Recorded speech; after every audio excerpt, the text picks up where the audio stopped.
MP और बहुत वरिष्ठ लीडर संजय सिंह जी को धन्यवाद कहना चाहता हूं और वेलकम करता हूं।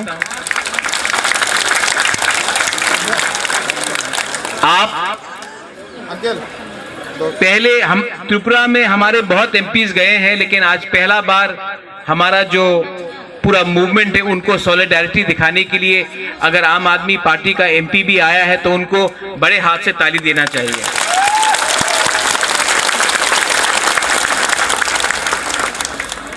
संजय जी, मैं आपको थोड़ा सा इंट्रोड्यूस करना चाहता हूं हमारे इतिहास के बारे। उससे पहले Munish ji, thank you for your kind words. Munish Tamang ji ने मुझे दार्जिलिंग बुलाया है गोरखालैंड के लिए।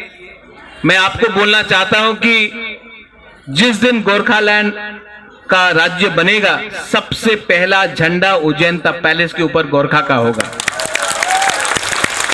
इतना मैं सपोर्ट करता हूं और कोई आपको नहीं कह सकता है कि गोरखालैंड का मूवमेंट देश के हित के खिलाफ है, क्योंकि आज जो सेना में सबसे ज्यादा जो हमारा सिपाही है, जो आज देश की सुरक्षा का जिम्मेवारी लेता है, वो हमारा गोरखा का सोल्जर्स है। We respect that. Sanjay ji, मैं आपको थोड़ा सा त्रिपुरा का इतिहास के बारे में बताना चाहता हूं। All the medias which is there, I would like you all to also understand. तो मैं हिंदी में बोलूं या इंग्लिश में? कॉक बरोक पे तो होगा नहीं, आप लोग समझेंगे नहीं। अगर मैं कॉक बरोक में भी बोलूं तो भी वो इंडियन लैंग्वेज ही है। अगर तमिल में भी बोलूं वो भी इंडियन लैंग्वेज है। अगर गोरखाली में भी बोलूं तो वो भी इंडियन लैंग्वेज है। लेकिन शायद आप हिंदी में ज्यादा पसंद करेंगे। त्रिपुरा एक ऐतिहासिक राज्य था जो महाभारत के समय से एक ऐतिहासिक राज्य था। हमने 1949 में हिंदुस्तान के संग मर्ज किया। मेरे खुद की ग्रैंडमदर कंचन प्रभा देवी, मेरे पिताजी के नाम में, उन्होंने इंस्ट्रूमेंट ऑफ एक्सेशन को साइन किया और त्रिपुरा हिंदुस्तान का एक अटूट अंग बना। जब हमने इंस्ट्रूमेंट ऑफ एक्सेशन को साइन किया था तो भारत के सरकार ने हमें संवैधानिक गारंटीज दी थी कि आपका भाषा, आपका जमीन, हां, आपका सभ्यता, आपका कल्चर, आपका आइडेंटिटी, आपका अस्तित्व को हम बचाकर सुरक्षित रखेंगे। आप हिंदुस्तान का एक अंग बन जाइए। ईस्ट पाकिस्तान या आज का बांग्लादेश में मत जाइए या स्वाधीन मत रहिए। हम हिंदुस्तान का सरकार आपको सुरक्षित रखेंगे। जितना भी हम लोग का बुकुंग बारा है, आपको सुरक्षित रखेंगे। यह आश्वासन हमें दिया गया था 1949। राइटिंग में है, हिंदुस्तान के कॉन्स्टिट्यूशन में है, आज भी प्रमाण है, कोई भी जाकर पढ़ सकता है। लेकिन 70 साल में क्या मिला है हमें? आज आप जाकर कोर्ट पे देखिए, एक तिपरा सा जज नहीं मिलेगा। आईएएस ऑफिसर के एग्जाम में हमें जब एग्जाम लिखना पड़ता है तो हमें बांग्ला में लिखना पड़ता है। आज आप देख लीजिए, हमारे इतिहास में आज तक कोई भी नहीं मिला है। सिर्फ दशरथ देव मिला था, सिर्फ 91 साल की उम्र में, 88 की उम्र में उनको मुख्यमंत्री बनाया गया। आज प्रशासन हमारे संग नहीं है, आज व्यवस्था हमारे साथ नहीं है, आज पूरा का पूरा सिस्टम हमारे साथ नहीं है। हम एडीसी काउंसिल में हैं। हां, इस बार इलेक्शन में जीत के आया है तिपरा मोथा, जीत के आया है। और जब हमने चैलेंज किया, हमारे पास भी पैसा नहीं था, लेकिन हमने बीजेपी को चैलेंज किया, कम्युनिस्ट पार्टी को चैलेंज किया, कांग्रेस पार्टी को चैलेंज किया और एक रीजनल छोटा सा पार्टी, आंचलिक पार्टी जीत के आया। वो आपका प्यार के लिए आया हम लोग। लेकिन आज आप देखेंगे, अनिमेश ने बहुत अच्छे तरीके से बताया है, त्रिपुरा का बजट है 22,000 करोड़, हमको मिलता है कुछ नहीं। मंत्री आता है अगरतला में बोलता है कि हमें यह मिल रहा है, वो मिल रहा है, कागज में मिलता है, लेकिन असल में हमको क्या मिलता है? कुछ नहीं। आपने एक भूमिपुत्र को अपने ही राज्य में आपने हमें परसिक्यूट किया, हमें टारगेट किया। आज संजय सिंह जी, पूरा नॉर्थ ईस्ट में आप जाकर एक सवाल पूछिए और पूरा नॉर्थ ईस्ट आपको एक ही जवाब देगा, हम दूसरा त्रिपुरा नहीं बनना चाहते हैं। पूरा नॉर्थ ईस्ट ये बोलता है। ये सच बात है कि आप पंजाब जाएंगे तो आप पंजाब का कल्चर देखना चाहेंगे। जब मैं महाराष्ट्र जाता हूं तो मुझे लगता है कि मैं मराठा या महाराष्ट्रन कल्चर देखूं। जब मैं बंगाल जाता हूं तो मैं रविंद्रनाथ टैगोर, ईश्वर चंद्र विद्यासागर, जगदीश चंद्र बोस के बारे सुनूं, पढ़ूं। जब मैं हिमाचल जाता हूं तो मैं हिमाचल का इतिहास देखना चाहता हूं। लेकिन आप त्रिपुरा आएंगे तो आपको नहीं लगेगा कि आप हिंदुस्तान में, आपको लगेगा कि आप बांग्लादेश के एक एक्सटेंशन में।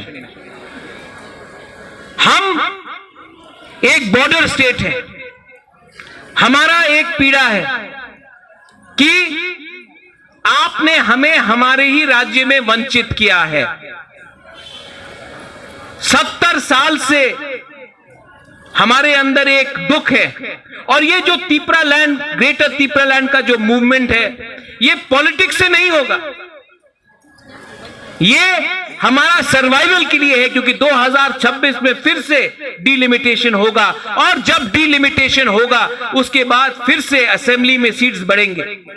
उसके बाद हमें कोई नहीं पूछने वाला। हमारा संख्या कम है, हमारा पास संख्या कम है, तो आप, क्योंकि हमारा संख्या कम है, आप हमें खारिज कर रहे हैं। ये हमारे संग अत्याचार है। सिटीजनशिप अमेंडमेंट बिल जब पास हुआ, एक्ट पास हुआ,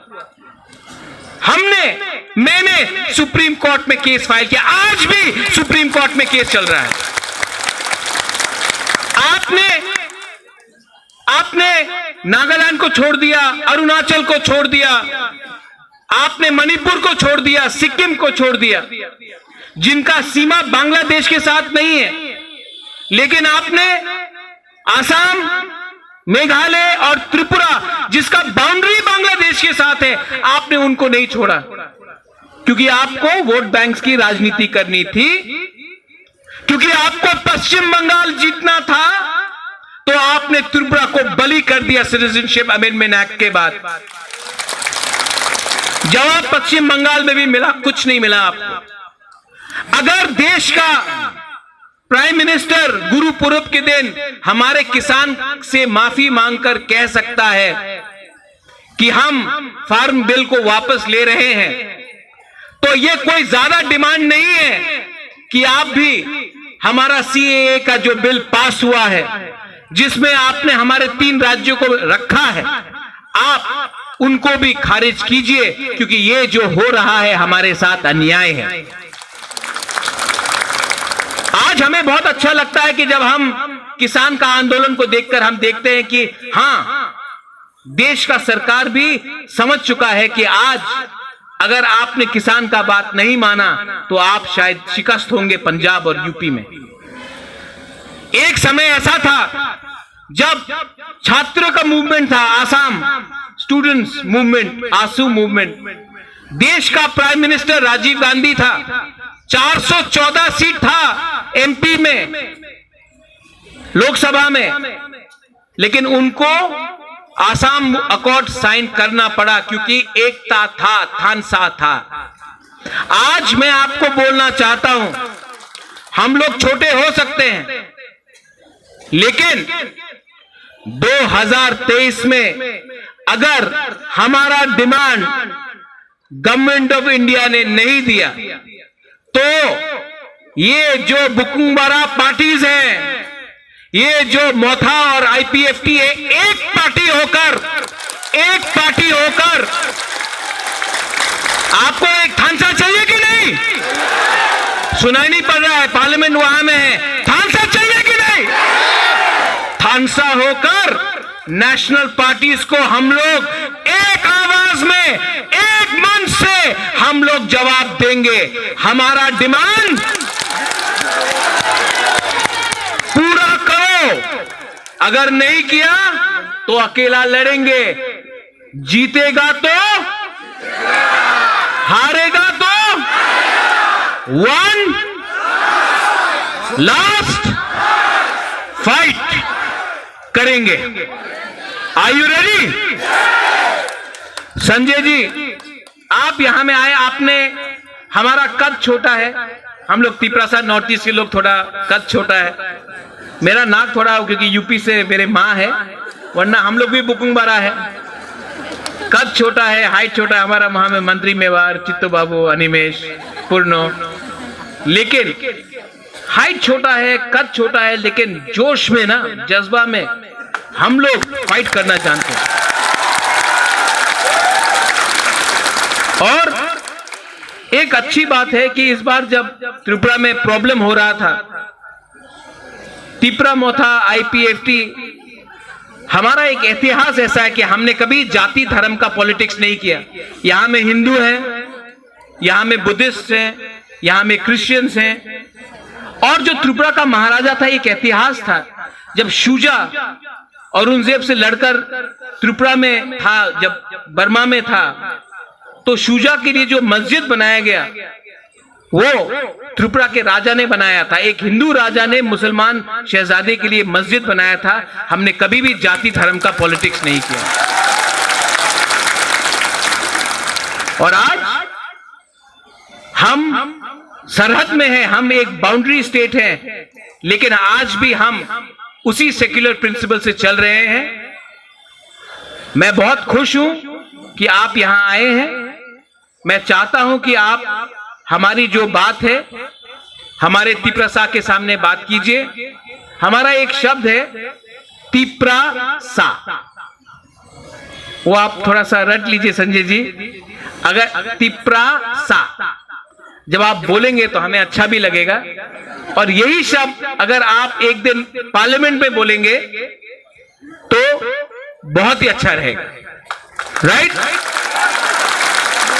ये पहला बार है कि महाराष्ट्र से भी MP आ रहा है, हरियाणा से भी MP आ रहा है, और अब दिल्ली अभियान, दिल्ली में भी, दिल्ली का भी एक MP आज हमारे बीच में है, हमें कुछ बोलने के लिए। आसाम से MP आया है, और वो जो बोलेंगे आप सुनिए, क्योंकि दिल्ली भी फुल फ्लेजेड स्टेटहुड के लिए आज भी फाइट कर रहा है। तो ये थोड़ा अलग बात नहीं है। हरियाणा भी अलग से निकला था पंजाब से, आज दिल्ली भी फुल फ्लेजेड स्टेटहुड के लिए बात कर रहा है, और आज MP भी आया है। और जो हमारा डिमांड है वो कॉन्स्टिट्यूशनल है, कॉन्स्टिट्यूशन के बाहर नहीं है। यहां में तिरंगा कहां है? तिरंगा कहां है?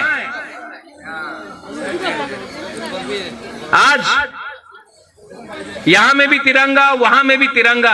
आज हमें कोई एंटी नेशनल भी नहीं कह सकता है, क्योंकि आज हम ही एक राज्य है जो अपने बलबूते में, हमारे पूर्वजों ने इंडिया के संग हम एक हुए, और आज हम वही आश्वासन चाहते हैं जो गांधी और सरदार पटेल ने हमें दिया था कि त्रिपुरा का सुरक्षा इंडिया करेगा। बेलाइनो हमबाई, धन्यवाद, थैंक यू, खुलुंका।